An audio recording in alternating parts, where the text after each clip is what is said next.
enemy that gets a lot of us. Um, we don't realize what we are doing with this one. So I want to shed some light on it, and so we can keep this law in our library of laws, and be guarded against this one, right? So let's see what we talk. Let's see what the Bible says. First thing, if you look up the meaning of lust, the dictionary said it's a strong sexual desire. That's what the dictionary said that lust is. But you could lust off of different things. But most times when people talking about lust, they're talking about the sexual lust, right? So first thing first, with the Matthew 5:28 say, Matthew 5:28 say, but I say, anyone who even looks at a woman with lust has already committed adultery with her in his heart, right? But I say, anyone who even looks at a woman with lust had already committed adultery with her in his heart. I remember what God look at to make decisions about us. Where will he look at? He don't look at our body and how good we look and how strong and muscular we are and how much in shape. God looks at the heart, right? At the heart. Remember what you tell when God was sending to look for the King David, right? And all these guys who look kingly from outside, God said, no, I don't look at things how you look at things. I look at the heart, right? So if you already look at a woman, so what he's saying here, if you're going to look at the man, woman, if you're going to look at the opposite sex, and imagine just look at them, and then you imagine in your mind doing anything to them that you should not be doing, especially if you're married. He's saying if you look at them and you lust and picturing and you doing things to them and touch, just imagining it in your mind that you're doing that. He said you already committed adultery in your heart. You remember he looked at the heart. So the enemy knows this, and the enemy usually tell you, man, it's eye candy. I'm married. I'm not dead. A lot of things people saying I can still look. And the enemy saying, yeah, that's what I want to get you. Because you're just as good as doing the act. When you lusting, you're just as good. And you see, the thing is, people don't know this, right? People don't know this. And I know other people don't know this, what's going on in your mind. And you think, it's okay. You're getting away with it. No one don't know. I never touched no one. I never cheated on my wife because I never. But the enemy knows that he can get you with this, and it's the same thing where God is concerned. All right. So, and let's look at Job here. Let's look at Job, because I was wanting to do about Job. Job has, in Job 31, I was debate back and forth between, this and Job 31.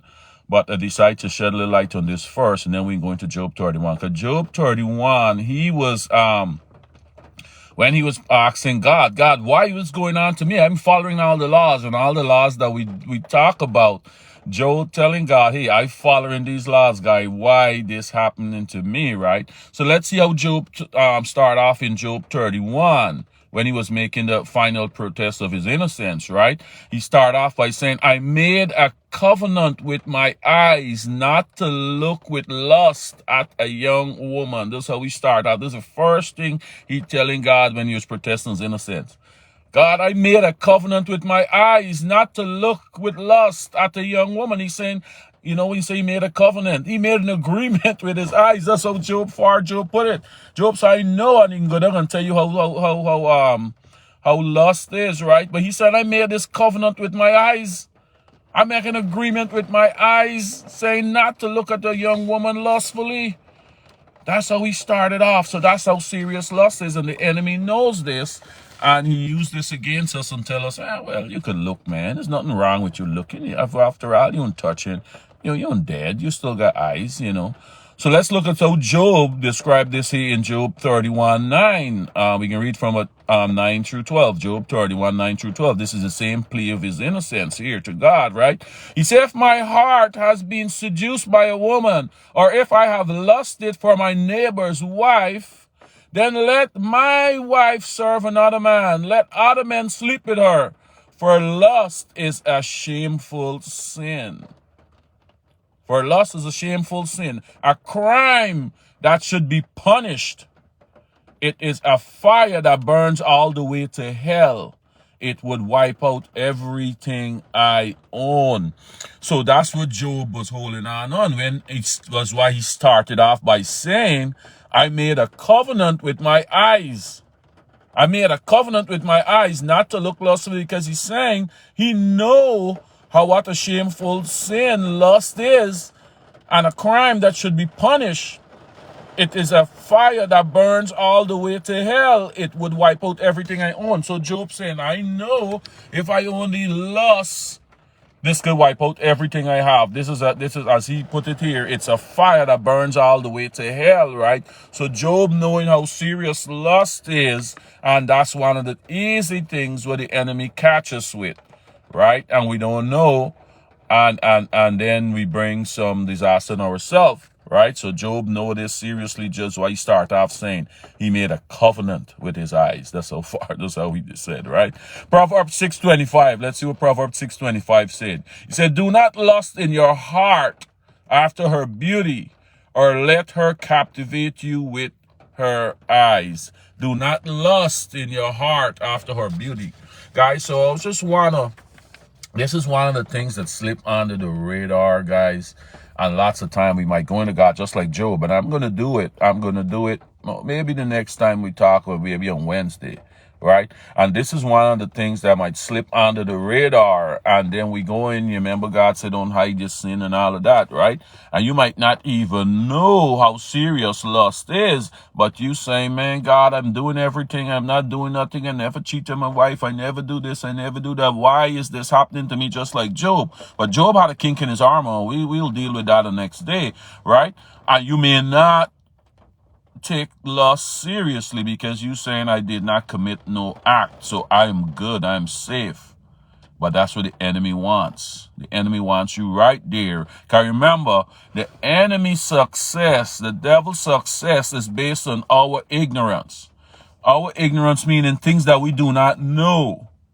That's his success is based on, because what God said is through knowledge we can be set free, right? Through knowledge we shall be delivered. So he knowing, okay, if they don't know this, I could trick them with it, make them think they're doing everything, but they don't know but this little one here, and I'm going to slip it in there and them, and then they still can't understand why they're being messed up, because they don't know that this is just like doing the act. Because God look at the heart. He don't look at our physical outside and how we look. He look at the heart. So I'm not going to go on too long on this today, but I want to just shed some light on this and keep this in your your library of these laws. And don't let the enemy trick us on this one here, because lots of time, you say, oh, I'm married, but I'm not dead. I could still look. I still got eyes, and the enemy saying, yeah, that's why I want you. Yeah, I'm glad you're not dead. I'm glad you're not dead, but you're just as good as dead if you're looking and you're lusting. All right. All right, guys, I'm going to leave that there. I'm going to leave it there, but just let's pay attention to it, and let's do like Job. Let's make covenant with our eyes. Let's make agreement with our eyes to not to wander, not to look, and our mind to imagine nothing more than we should be imagining when we looking at the opposite sex, right? All right, guys, so we're gonna leave that there. We'll talk again on Wednesday, right? Have a great day. Okay, bye.